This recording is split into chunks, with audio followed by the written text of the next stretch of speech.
Ada kampung nama Pang Senam. Kenapa nama dia Pang Senam? Okey, cantik komen Yuna Jelita ni.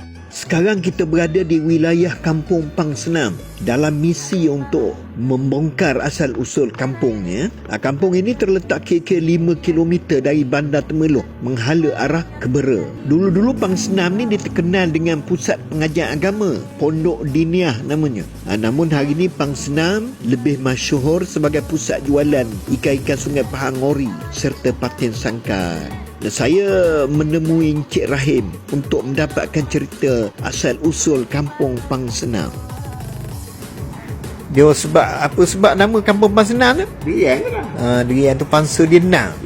Biasa durian pangsa berapa? 5. Oh 5. Mana-mana durian 5? Dia tengah-tengah sempang tu depan pondok kat nak masuk sekolah Ustaz Luar tu, Ustaz Gua Yaman tu ada pokok durian batang. Durian tu pangsa dia 6. Pangsa dia 6. Yang itu je lah dia punya. Yang tu dah tak ada dah. Yang sekarang ni benih dia anak dia ada. Anak dia ada lah. Dia tinggal ada orang menghidupkan bahasa dia. Itu je lah sepokok. Pangsa. Maknanya kalau di tempat lain walaupun kampung itu semua pangsanya 5 lah. Kebanyakan. Tapi yang itu 6. Payah nak jumpa Pang Senam ni. Maknanya dia telat sikit lah. Singat awak lama dah kampung tu nama gitu. Lama dah. Ya. Itulah kampung ni, itulah nama. Baru ni aku pergi Kuantan.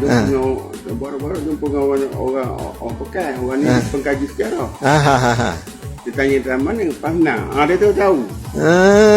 Ni kalau anak lebih tahu, dia kata awak cuba hubungi Datuk Profesor Abu Hassan Syam. Abu Hassan Syam. Dia tu penulis sejarah ya. Dia orang sastra kan. Saya berada di lokasi yang dulu-dulu dikatakan terdapat sebatang durian tua yang memiliki 6 pangsa sehingga diambil sempena nama kampung ini iaitu disimpang ke pondok ini. Malangnya pokok durian yang dimaksudkan dikatakan telah lama mati dan di tapaknya telah pun dibina sebuah dewan. Tapi benih pokok berpangsa 6 itu masih ada ditanam di dalam kampung ini juga. Mari kita pergi tengok. Tu nampak, tu dia pokoknya. Berada di tepi jalan je, berdepan dengan masjid kampung Pang Senam.